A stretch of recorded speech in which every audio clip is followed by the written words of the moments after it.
हनुमान् श्रीपदो वायुपुत्रो रुद्रो नघोजरः अमृत्यवीरवीरश्च ग्रामवासो जनाश्रयः धनदो निर्गुणः शूरो वीरो निधिपतिर्मुनिः पिङ्गाक्षो वरदो वाग्मी सीताशोकविनाशकः शिवः शर्वत्परो व्यक्तो व्यक्तो धराधरः पिङ्गकेशः पिङ्गरोमा श्रुतिगम्यः सनातनः अनादिर्भगवान् देवो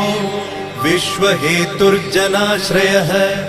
आरोग्यकर्ता विश्वेशो विश्वनाथो हरीश्वरः भर्गो रामो रामभक्तः कल्याणप्रकृतिस्थिरः